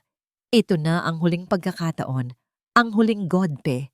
Panalo o talo, dito na magtatapos ang lahat. Huminga siya ng malalim at dahan-dahang tumawid sa kalsada, papalapit sa gusali, kung saan naghihintay ang kanyang tadhana. Dumating si Serafina sa venue ng press conference na parang isang anino. Hindi siya nagpakita sa media. Dumiretso siya sa isang private suite sa itaas ng ballroom, isang lugar kung saan kitang-kita niya ang entablado, ngunit hindi siya makikita ng iba. Kasama niya si Hector at ang isang team ng kanyang pinakamagagaling na security at legal experts. Nakuha na ba natin ang lahat? Tanong niya. Ang kanyang boses ay kalmado ngunit may bigat. Opo, ma'am. Sagot ni Hector. Inilalatag ang mga dokumento. Ang mga bank records, ang mga offshore accounts, ang mga flight manifest na nagpapatunay na kasama ni Miss Sandoval si Mr. Vargas sa Cayman Islands. Lahat po ay narito.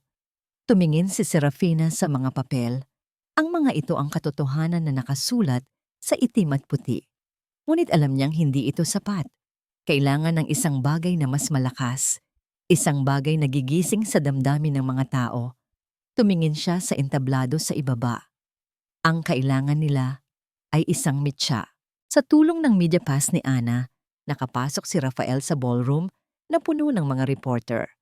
Pinanatili niyang nakayuko ang kanyang ulo, nakatago sa ilalim ng kanyang cap. Bawat segundong lumilipas ay tila 1 oras. Ang kanyang telepono ay nag-vibrate sa kanyang bulsa. Isang text mula kay Marco. Kinagat niya. The program is in. Nagda-download na ako. Pero mabagal. Kailangan mo ng mas mahabang oras. Huminga ng malalim si Rafael. Oras. Kailangan niyang bumili ng oras. Sa entablado, nagsimula na ang programa. Si Ricardo Vargas ay nagbigay ng isang talumpating puno ng mga pangako. Pagkatapos, tinawag niya ang kanyang brilliant new partner, si Katrina Sandoval. Lumakad si Katrina papunta sa podium, nagliliwanag sa kanyang tagumpay. Ang kanyang ngiti ay perpekto.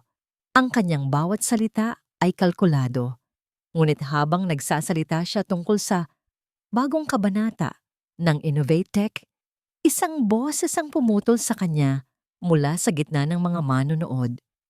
Isang bagong kabanata o ang huling pahina ng isang kwento ng pagkakanulo? Lahat ng ulo ay lumingon. Dahan-dahang itinaas ni Rafael ang kanyang ulo at tinanggal ang kanyang cap. Isang kolektibong hininga ng pagkagulat ang pumuno. Sa silid, ang mga kamera ay mabilis na bumaling mula kay Katrina patungo sa kanya. Nanlaki ang mga mata ni Katrina. "Rafael, anong ginagawa mo rito?" "Security." Ngunit huli na. Ang atensyon ng lahat ay nasa kanila. "Huwag kang mag-alala, Katrina," sabi ni Rafael. Ang kanyang boses ay kalmado, ngunit matatag, umaalingaw-ngaw sa buong silid. "Hindi ako nandito para manggulo. Nandito ako para magtanong." Naglakad siya papalapit sa entablado at walang sino mang pumigil sa kanya. "Tinawag mo akong arogante. At tama ka, naging arogante ako. Pero ikaw, Katrina, ano ang itatawag mo sa isang taong nagbebenta ng kumpanyang nagtiwala sa kanya? Ano ang itatawag mo sa isang taksil?" Isang pekeng tawa ang kumawala kay Katrina. "Rafael, you're pathetic. Hindi mo matanggap na natalo ka. Huwag ninyong pakinggan ang taong ito. Isa siyang talunan na puno ng pait." "Talunan?" Ngumiti si Rafael. Isang nangiting walang bahid ng kayabangan, kundi puno ng pighati. "Oo, natalo ako. Natalo ako nung araw na pinagkatiwalaan kita. Pero ang tanong, Katrina, ay paano mo nagawa ang lahat ng ito nang mag-isa? Imposibleng makuha mo ang lahat ng data nang walang tulong mula sa loob, maliban na lang kung mayroon kang isang bagay na tulad nito." Sa malaking screen sa likod ng entablado, kung saan kanina ay nakalagay ang logo ng Cybercore, biglang lumabas ang isang imahe. Ang imahe ng isang audio file. "Meeting_recording_project Phoenix_confidential.w abnaniga si Katrina." Ang kulay sa kanyang mukha ay biglang nawala. "Naaalala mo ba yan, Katrina?" tanong ni Rafael. "Ang recording ng huling R at D meeting ko. Ang recording kung saan tinalakay namin ang mga kahinaan ng aming pinakamalaking proyekto. Ang recording na ipinadala mo kay Ricardo Vargas para malaman niya kung saan aatakehin ang Innovate Tech." "That's fake!" sigaw ni Ricardo Vargas, tumatayo mula sa kanyang upuan. "Gawa-gawa lang yan." "Talaga ba?" tanong ni Rafael. "Kung ganoon, bakit hindi natin pakinggan?" Bago pa man may makakilos, tumunog ang audio sa buong ballroom. Ang boses ni Rafael na nagpapaliwanag ng isang teknikal na detalye. At pagkatapos, isang maikling katahimikan. At isa pang boses, ang boses ni Katrina. "Salamat sa impormasyon, mahal. Ipadadala ko ito agad kay Ricardo." Ang boses ay hindi galing sa entablado. Ang boses ay galing sa audio system ng ballroom. Nagulantang ang lahat. Sa itaas, sa private suite, si Serafina ang nagbigay ng senyas. "Now," bulong niya. Ang audio recording ay pinutol, at ang pumalit sa malaking screen ay hindi na isang audio file, kundi mga bank statement, mga wire transfer papunta sa isang offshore account na nakapangalan kay Katrina Sandoval na may milyon-milyong dolyar galing sa isang shell company na pag-ari ng Cybercore. Ang mga bulungan sa silid ay naging isang malakas na ugong.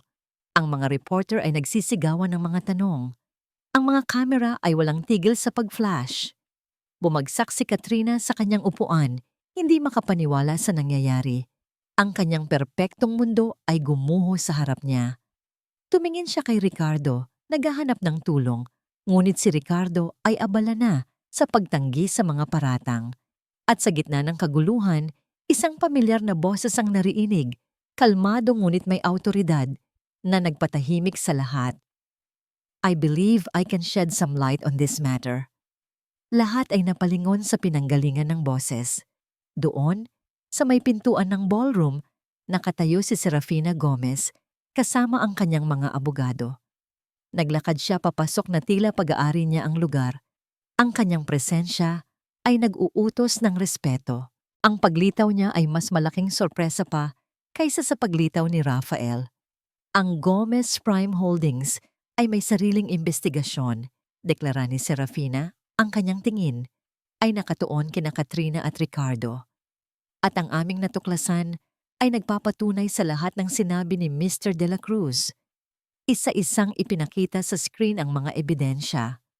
Mga email, mga flight records, mga litrato ni Katrina at Ricardo na magkasama sa ibang bansa. Bawat piraso ay isang pako sa kanilang kabaong. Nang matapos ang presentasyon, wala nang tanong sa isip ng lahat. Tapos na ang laro. Dumating ang mga pulis. Habang isinasama nila si Katrina na umiiyak at sumisigaw, ang kanyang mga mata ay naghahanap ng isang tao. Nakita niya si Rafael na nakatayo sa gilid. "Sinira mo ang buhay ko," sigaw niya. Tiningnan lang siya ni Rafael, walang galit, tanging awa. "Matagal mo nang sinira ang sarili mo, Katrina. Nang mahawi na ang mga tao at humupa na ang kaguluhan, 2 tao na lang ang naiwan sa gitna ng ballroom. Si Rafael at si Serafina. Ang hangin sa pagitan nila ay puno ng mga salitang hindi pa nasasabi. Tumingin siya kay Serafina. "Bakit?" tanong niya. "Bakit mo ginawa to? Bakit ka naniwala sa akin?" Lumapit si Serafina. Tinitigan niya si Rafael, hindi na ang talunang CEO, kundi ang lalaking tumayo para sa katotohanan kahit wala na itong natitira. "Dahil sinabi mo na wala ka ng dangal," sagot ni Serafina. "At naniwala ako na ang isang taong kayang aminin yon ay siya ring may kakayahang hanapin itong muli. Ang ballroom, na kanina'y sentro ng kaguluhan at pagbubunyag, ay nabalot na ngayon ng isang malalim na katahimikan. Ang mga konfeti ng tagumpay ni Katrina ay nakakalat pa rin sa sahig. Mga makukulay na basura na sumisimbolo sa isang nawasak na plano. Ang naiwan na lang sa gitna ng lahat ay si Rafael at si Serafina. Nakatayo na tila 2 tao sa isang malawak na isla matapos ang isang malakas na bagyo. Ang mga salita ni Serafina ay nanatiling nakabitin sa hangin. Dahil ang isang taong kayang aminin na wala siyang dangal, ay siya ring may kakayahang hanapin itong muli. Napatingin si Rafael sa kanyang mga kamay. Ang mga kamay na dati sanay sa pagpirma ng mga malalaking kontrata ay may kalyo na ngayon mula sa mga kakaibang trabahong pinasok niya para mabuhay. Tumingin siyang muli kay Serafina at sa unang pagkakataon, wala nang bakas ng takot o hiya sa kanyang mga mata. Tanging katapatan na lamang. "Salamat," sabi niya, at ang salitang iyon ay naglalaman ng lahat ng pasasalamat na hindi niya kayang ipaliwanag. "Salamat sa pagtitiwala. Kahit na ako mismo, hindi ko na pinagkakatiwalaan ang sarili ko." "Hindi kita pinagkatiwalaan, Mr. De La Cruz." Pagtatama ni Serafina, bagamat ang lamig sa kanyang boses ay bahagyang nabawasan na. "Pinagkatiwalaan ko ang posibilidad na ang isang tao ay maaring magbago." Naglakad sila papalayo sa entablado, papalapit sa malaking bintana na tanawang syudad. "Maari mong gamitin ang mga ebidensyang ito para bawiin ang iyong posisyon," sabi ni Serafina na tila isang pagsubok. "Ang board ay tiyak na ibabalik ka. Ikaw ang naging biktima dito." Umiling si Rafael. "Hindi na ako babalik." Nagulat si Serafina sa kanyang sagot. "Bakit? Hindi ba't yun ang gusto mo? Ang bawiin ang lahat ng nawala sa'yo?" "Noon, siguro," pag-amin ni Rafael. "Noon, ang tingin ko sa Innovatec ay isang tropeyo, isang simbolo ng aking kapangyarihan. Ngayon, nakikita ko na ito bilang isang responsibilidad at hindi ko na kayang pamunuan ito sa paraang nararapat." Tumingin siya kay Serafina. Ang taong nagpabagsak sa Innovatec ay ang dating Rafael De La Cruz, ang aroganteng CEO na mas pinahalagahan ang kanyang imahe kaysa sa kanyang integridad. Paano ako babalik kung ang anino ng taong iyon ay laging kasunod ko? Mayroong bagong klase ng kapayapaan sa kanyang boses. Isang pagtanggap. Nawala sa akin ang kumpanya, Miss Gomez. Pero sa proseso, natagpuan ko ang sarili ko. Isang sarili na hindi ko nakilala. Isang sarili na gusto kong bigyan ng isa pang pagkakataon. Sa unang pagkakataon, nakita ni Serafina ang lalaki sa likod ng CEO.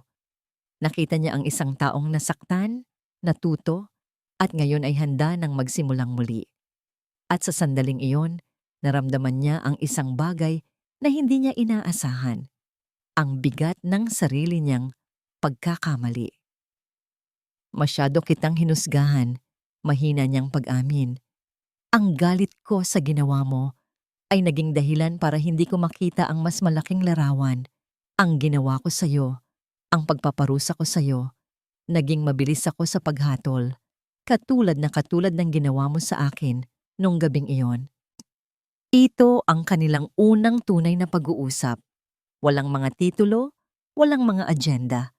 Dalawang tao lang na parehong nagkamali at ngayon ay naghahanap ng daan pasulong. Naiintindihan ko kung bakit mo ginawa yon, sabi ni Rafael. Ngayon, naiintindihan ko na. Ang damit na yon, hindi lang yon basta damit, di ba? Tumango si Serafina at sa isang saglit, ang makapangyarihang chairwoman ay nawala. Ang lumitaw ay si Sera, ang anak na nagmamahal sa kanyang ina. Pamana iyon ng nanay ko. Ang gabing iyon, anibersaryo ng kanyang pagkamatay. Ang ginawa ninyo ni Katrina, hindi lang ang damit ko ang dinumihan ninyo, kundi pati na rin ang alaala niya. Isang malalim na kirot ang naramdaman ni Rafael. Ngayon, mas naintindihan niya ang bigat ng kanyang kasalanan. Hindi na ito tungkol sa isang business deal. Ito ay tungkol sa isang bagay na mas sagrado. I'm sorry, sabi. Sabi niya, at sa pagkakataong ito, ang mga salita ay puno ng bigat at katapatan. Wala akong alam, pero hindi iyon excuse. I am truly sorry, Serafina. Tinawag siya nito sa kanyang unang pangalan. At ang pagtawag niya rito, sa pangalan nito, ay tila isang tulay na nabuo sa pagitan nilang dalawa. Alam ko, sagot ni Serafina. Naghiwalay sila sa lobby ng hotel nang walang anumang pangako. Walang alok ng trabaho, walang usapan tungkol sa hinaharap. Tanging isang bagong tuklas na respeto at pag-unawa. Habang pinapanood ni Serafina si Rafael na maglakad papalayo, hindi na ang makisig na CEO na may mamahaling sasakyan, kundi isang simpleng tao na naglalakad sa kalsada. May naramdaman siyang gaan sa kanyang dibdib. Kinabukasan, gaya ng inaasahan, tinawagan si Rafael ng board ng Innovate Tech. Inalok siyang bumalik na may kasamang mas mataas na sahod at mas maraming benepisyo. Tinanggihan niya ang lahat. Salamat sa tiwala, sabi niya sa telepono. Pero ang Innovatech ay nangangailangan ng isang bagong simula. At hindi ako yon. Ilang buwan ang lumipas. Ang iskandalo ay unti-unting humupa. Ang Innovatech, sa ilalim ng bagong pamunuan, ay unti-unting bumabangon. Si Katrina at Ricardo ay nahaharap sa maraming kaso. At si Rafael de la Cruz ay tila naglaho na lang. Isang umaga, habang nagbabasa ng business section ng pahayagan, isang maliit na artikulo sa gilid ang pumukaw sa pansin ni Serafina. Ang pamagat, tech startup na Sikap Tech, tumutulong sa mga maliliit na negosyo na umangat. Binasa niya ang artikulo. Ito ay tungkol sa isang maliit ngunit mabilis na lumalagong kumpanya na gumagawa ng abot-kayang software para sa mga small to medium enterprises. Ang kanilang misyon, ang bigyan ng pagkakataon ang mga maliliit na manlalaro na makipagsabayan sa mga dambuhala. At sa dulo ng artikulo, nakalagay ang pangalan ng founder at CEO, Rafael de la Cruz. Isang nasangiti ang sumilay sa mga labi ni Serafina, isang tunay at hindi pilit ng ngiti. Ang lalaking nawalan ng lahat ay hindi sumuko. Sa halip, nagsimula siyang muli. Hindi sa pamamagitan ng pag-akyat pabalik sa tore, kundi sa pamamagitan ng pagtatayo ng isang bagong pundasyon mula sa ibaba. Alam niya ang kailangan niyang gawin. Ang opisina ng Sikaptech ay malayo sa kinang ng mga toreng salamin sa Makati. Ito ay nasa isang luma, ngunit maayos na gusali sa Quezon City, isang lugar na mas may puso kaysa sa prestihiyo. Walang malawak na lobby, walang mga security guard na nakauniforme. Isang simpleng pinto na may nakapintang logo ng kumpanya ang sumalubong kay Serafina. Pumasok siya nang walang anunsyo. Ang loob ay maliit, ngunit buhay na buhay.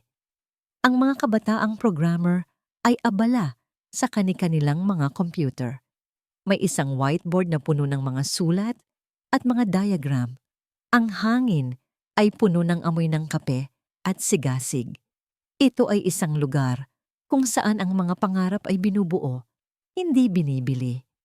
Sa isang sulok, sa isang simpleng lamesa na kapareho lang ng sa kanyang mga empleyado, nakita niya si Rafael. Nakasuot ito ng simpleng t-shirt at maong, nakikipagtawanan sa isang batang programmer habang nakaturo sa isang computer screen. Wala na ang anino ng aroganteng CEO. Ang nasa harap niya ngayon ay isang leader, isang mentor.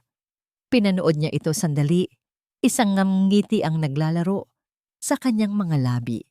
Nakikita niya kung paano ito iginagalang ng kanyang mga tauhan, hindi dahil sa takot, kundi dahil sa paghanga.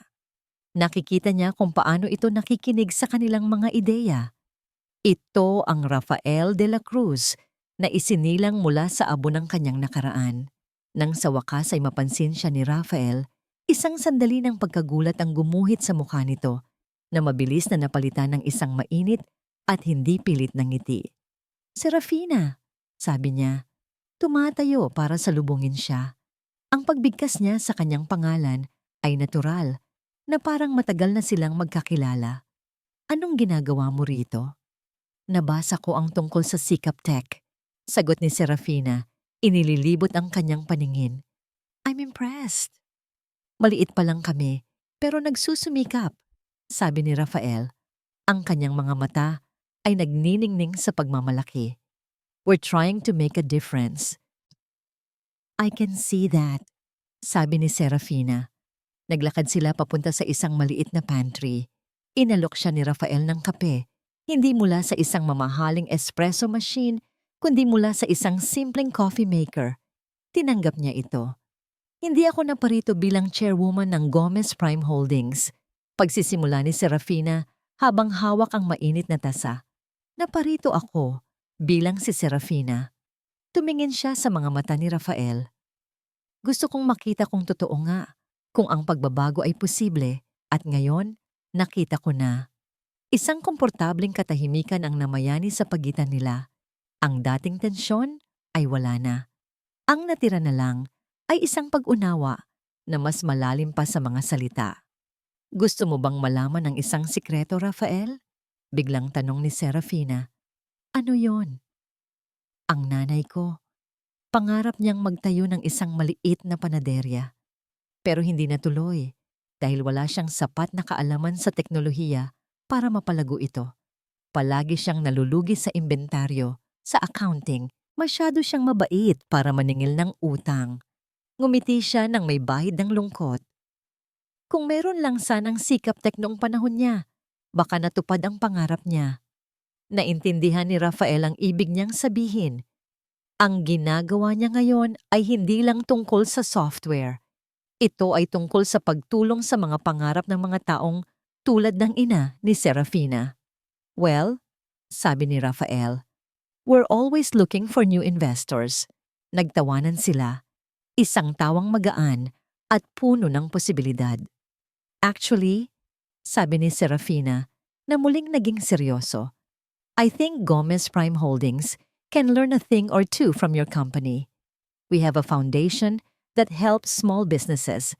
Perhaps your company and our foundation can work together." Ito ay isang alok, isang business proposal. Ngunit sa pagitan nilang dalawa, alam nilang higit pa ito roon. Ito ay isang imbitasyon para sa isang bagong simula. Ngumiti si Rafael, isang ngiting umabot hanggang sa kanyang mga mata, ang unang tunay na masayang nangiti na nakita ni Serafina sa kanya. "I'd be happy to prepare a presentation," sabi niya. "Maybe we can start over a cup of coffee? Sa labas naman, my treat." "I'd like that," sagot ni Serafina. Magkasabay silang lumabas ng opisina. Ang sikat ng hapon ay tumama sa kanilang mga mukha, mainit at puno ng pag-asa. Hindi nila alam kung saan sila dadalhin ng bagong kabanatang ito. Walang mga pangako ng pag-ibig, walang mga kasiguraduhan. Ang mayroon lang ay isang pundasyon na mas matibay kaysa sa anumang kontrata. Isang pundasyon na itinayo mula sa pagpapatawad, pag-unawa, at ang paniniwala na ang tunay na halaga ng isang tao ay hindi nasusukat sa kung gaano kataas ang kanyang pag-akyat, kundi sa kung paano siya bumangon mula sa kanyang pagbagsak. At sa kanilang paglalakad, sa ilalim ng papalubog na araw, alam nilang pareho na ito pa lang ang simula. Sa pagtatapos ng kwentong ito, malinaw ang aral na iniwan ng pagbagsak at pagbangon ni Rafael de la Cruz. Ang kayabangan ay may kapalit, at ang kababaang loob ay may gantimpala. Ang taong nanakit at humusga batay sa anyo at estado ay dinala ng tadhana sa puntong wala ng maskara. Doon niya natutunan ang tunay na halaga ng respeto at pagkatao. Samantala, ang kabutihan at katahimikan ni Serafina Gomez ay hindi nangailangan ng ingay upang manaig. Sa huli, siya ang naging salamin ng dignidad at awa. Dito natin nakita na ang tunay na tagumpay ay hindi ang pag-angat sa iba, kundi ang pag-angat ng sarili, mula sa konsensya at malasakit. Ngayon, gusto naming marinig kayo. May pagkakataon ba sa buhay ninyo na nahusgahan kayo o kayo ang nakahusga? At ano ang aral na iniwan nito? Kung kayo si Rafael, pipiliin niyo bang kumapit sa dating ningning o magsimulang muli ng may puso? Kumusta kayo ngayon? May pinagdaraanan ba kayong pagsubok o may bagong simula na ipinagdadasal? Salamat sa patuloy ninyong pakikinig at pagtitiwala. Nandito kami, nakikinig at nagmamalasakit sa bawat kwento at bawat hakbang ninyo.